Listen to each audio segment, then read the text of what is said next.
Howdy ho, I'm Mauve. This is my second YouTube video. I come back to offer more Mikus as promised.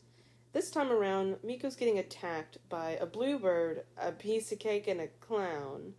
The bird doesn't stick around too long. Not before trying to persuade our android singer into a lifetime of work at a public park in his place.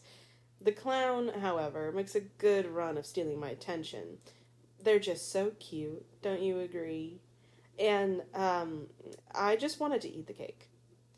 Yes, run for your life, you sweet little dessert. The majority of this video is actually kind of centered on the final illustration I did. I spent twice as long on it, and I'm pretty proud of it. Unfortunately, that means I did not spend as much time on the designs.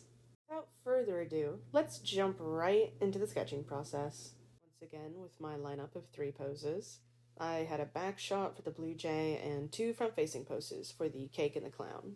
I'm only a little sad that I ended up covering the middle one's legs because I did like that weird stance. But regardless, I tried to play around with silhouette like I wanted to last time. I still think I could have pushed it in some areas, but for the most part, I'm really happy that they seem very different from each other, and I think that's kind of where I end this one. There's not much to say about the blue jay, Miku. I liked the feathery fabric tail, but I honestly just didn't have much inspiration for it. I think if I do more Mikus or character designs in generals, I might stray away from animals. Future Mauve here to let you know that that doesn't stay long. That does not stay long. You'll see why. You'll see why. I did think the hair was pretty funky, though. The clown, well, that's an entirely different story. This clown punched my grandma. Not actually, but that got your attention, didn't it? I really liked the clown. I think if I hadn't had such a strong idea of a final illustration for the cake Miku, I would have done the piece with the clown Miku. I pulled out the classic neck ruffle and 2 patterned pants for this one, and I think she just has the sweetest face. Like, she's so unassuming. Look at her. She can't commit crimes. Or can she? I also pulled her hair up into these big ol' space buns, and I think it was a good choice. Like I said, silhouette, really playing around with just what you can do with her hair, because I find it to be a little boring to just have it in the pigtails. So I think this was a good alternative. And there I am putting the highlights in, and I did not touch the feet because I forgot to and then I didn't want to. As for Cake Miku, I think I missed an opportunity by forgetting to add back in this diamond pattern that I had drawn in her middle sash right here. But this is my favorite design. It's simple and elegant and very cohesive. I'm a big fan of obnoxiously long hair, so of course I braided her pigtails up and stuck some fruit on her head. It's giving aristocrat, and I like that very much. The Empire waistband is kind of reminding me of, like, what is it, the Regency era? At least the general shape of this dress is kind of reminding me of that. And I think that's why I think of it as aristocratic. Funny how that works. But funny enough as well, I had only gotten halfway about this point with drawing in the design and kind of rendering it further before I had actually finished up Clown Miku, and I was pretty set on using Clown Miku. I wasn't even going to come back to this one, but I had nothing to do while waiting on, like, pizza to be made, because I was cooking it, and I just decided to go back to her design and finish it up, because I wanted to at least have something to show for this video, and I actually fell in love with this one a little bit more, just a little bit more, than the Clown Miku. And before you know it, these designs are done. Here's a closer look at what I did with them. I didn't really spend too much time on them because I was, like I said, I was so excited to get right into the final illustration. I just had this big idea and I wanted to do it. And these are even looser than last time. I had realized while doing a commission the other day that I tend to draw characters before their backgrounds, and then the scene ends up looking a little flat. So this time I was determined to draft the background first and see how it goes. And I won't lie, even though the perspective is kind of wonky. I think the background turned out pretty okay. I am not a background artist. I can't do landscapes or interiors very well. I'm a character artist. I don't really focus on that sort of thing. I'm still trying to understand how Procreate's perspective tools work as well, and I think I gave up using it around the chair and around making the pedestal where that tea set is set upon. As for the character in the background thing, I think I just noticed that the scene, despite having depth in color and depth in field, technically, they just look like two separate images. The character looks separate and flat and in one dimension, and then the background looks like it's in a different perspective, which I think is where it goes wrong. But then, after getting to drawing the background and being kind of happy with how it looks for the most part, we get to Miku herself. She gave me a lot of struggle. I couldn't figure out how I wanted to position her or how big I wanted her to be. I really liked the legs in this first pose that I did, and I think if I had messed around with it some more, I might have used it. I got tired of trying to figure out how her midsection would work, so I just restarted over. I did reuse the legs from the first pose because, again, I liked them too much. I think her pose came out more relaxed and at the same time uptight, if that makes sense. Man, you don't know how hungry I was sketching up the cake in her hand that you're about to see. I have not had this kind of cake in a good while. I should probably go to the store and look for some strawberry shortcake. My grandma used to make it all the time when I was younger. Sorry, that's a tangent. Sometimes my eyes wander off the script and then I start talking like I'm doing now and I start daydreaming about being a fox in the woods foraging for berries and small birds amidst the winter landscape. Sun is shining and there's the snow crunches underneath my paws. And then someone parks their car outside my boyfriend's apartment complex and I'm back right here sitting on the couch waiting for him to come home so I can show him my farm in Stardew Valley. Is this my content now? Is my brand going off on tangents and making a bit in the middle of a script that I so carefully drafted between multiple 2 a.m. nights while I rewatch Bernadette Banner's entire video channel for the nth time? Time will tell. There are strawberries on her heads, and I am once again hungry. I'm so hungry, guys. I don't know why, but I think part of the reason why I went for Cake Miku is because I was hungry. And, that's valid of me, I think. Please say yes. We're at the point, I know it's only 8 minutes at this point, but we're now at the point where I kind of ran out of script because I misjudge how fast I speak and how many words I speak in a short amount of time. So I had on the paper it was a pretty long script, and then here I am talking about it. I'm only 8 minutes in and I realized that wow, I should either slow down or write way more. And as for the rest of this video, I actually wanted to talk about, I know it's a little early, second video and all, but I wanted to talk about my plans for this channel and what I kind of have in store for the future, as well as some videos that are already cooking up for me. So, I am a D&D artist, primarily. I'm just doing Miku right now to flex my muscles of character design and fashion, and just kind of get back into regularly doing these kind of things that I used to do a lot because I've been very commission focused in the past couple of months because I just graduated and I'm a senior, or no, I'm no longer a senior. No, I have my bachelor's now.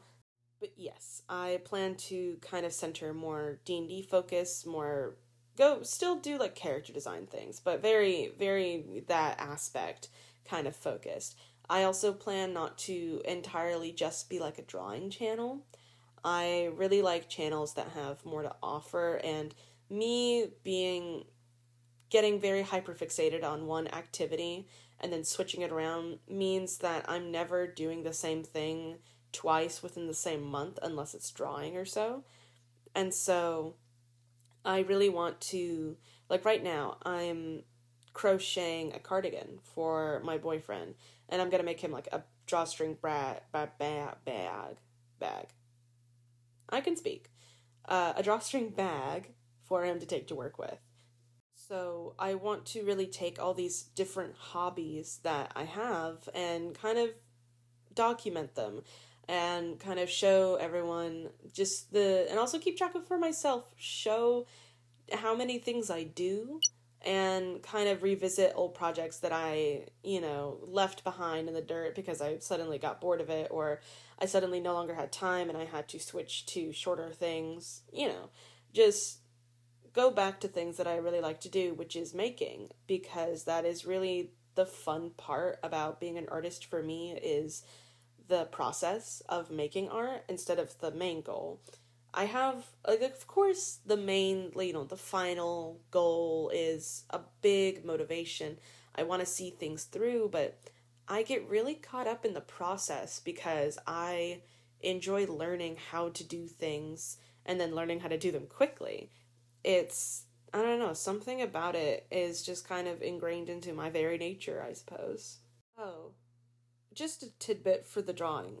As for it, at least, I didn't really go in and make everything, super rendered, I guess. I go as rendered as I usually go for this type of painting style, but I kind of cheated a little bit, and I made the background a gradient map, and I did not go back in on it. I don't think I cleaned it up anyway. I think I leave it pretty much as is, because I didn't really see the point. It needed to just be there, but I wanted the main focus to be her, and I think I was a little afraid that if I rendered the background as much as her, at least to the degree that I'm rendering, that it would be kind of competitive, especially since this style of painting requires so much detail work just to have basic shapes down. I feel like it would really I still have to find a balance with backgrounds in this style, either using the same brush or using a different brush. I'm thinking it could be also kind of fun to maybe use a textured brush for the background. We'll see how that goes. I once again have nothing to talk about. I just remembered another idea kind of thing that I want to do with this channel is I have a lot of friends who are also artists, and a lot of these friends are in my D&D campaign, and just a while ago we had been discussing the idea of kind of doing a drawfee style of video where we take a scene that happens in our D&D campaign and then draw it. And by draw it, either drawing it from their character's perspective or drawing how they viewed what happened or something of the nature. I think that would be really fun, a really fun way to get other people involved with my channel, because my friends have been very supportive of me this entire time, and I could not be more grateful that, my friends just are supporting me so much. It makes me really happy, and I don't know what to say other than thank you to the people who have, been playing my YouTube video, the one I have on repeat, so that I get watch time and I get views so that I can hopefully monetize and kind of turn this into a side job or maybe even my main job, because I do love creating content, and right now this is a fun little hobby. I almost dropped my iPad, oh my god. Thankfully, I'm smoother than your average fish, so I caught it just in time. Fish? See, this is what I mean by being worried that this is going to be my brand, where I go on tangents, and I also say things that don't make sense. I shouldn't be worrying about a brand when this is video number 2, but nonetheless, I watch a lot of YouTube. Trust me, I'll watch it, and I know how these things happen. It happens one too many times, and then you get lovingly bullied for it by your friends and your family and by your subscribers. It's what happens. You can't avoid it. That's just what happens. Also, any long pauses of silence, because I forget which button to turn off the recording so that I can, like, burp or something. Do you know how, like, many times my stomach has rumbled during recording this, and I've had to restart my entire dialogue from the beginning, and I don't even remember where I leave off sometimes, and I end up saying something completely different that I can no longer segue into. It's so hard. It's so hard talking for so long to yourself. And, like, right now, I'm sitting in a bedroom, kind of propped up against this wall, my little iPad in my lap, and I'm just talking to myself. My boyfriend's roommate is in the other room, and he hasn't come out to play Dead by Daylight in the living room and let me watch and make fun of him for not being able to drop a pallet in time. And I'm just talking to myself right now. If said roommate sees and watches this video, I'm saying hi to you. Hello. Please play Dead by Daylight so that I can sit and watch, because funny enough, that's me and my partner's is like, that's our idea of a date night, is sitting on the couch while his roommate plays a video game, and then we get to watch him, and then we scream because he actually, you know what, I'm not gonna call my roommate out. I'm not gonna share the things that he says and does about certain killers that pop up and how much he wants to bone them. I won't do that. I surely won't do that. Nobody but our little friend group will know what I mean. I see you. I hear you. As for the illustration, we are just about done. I think the last thing was coloring that pillar, and I think at the end of that, that's the final illustration. So here's a closer look at all of the final renderings, or at least where I leave it off. I really hope you enjoyed this video number 2, and I'm excited for what I have planned in the future. We'll see if it's a crafting video or another drawing video. A quick shout out to my patrons, Octopus Lion and Loesch M, my 2 in real life friends who give me $5 every month. Thank you so much for supporting me. And that's the end of the video. I have nothing more to say. Bye-bye.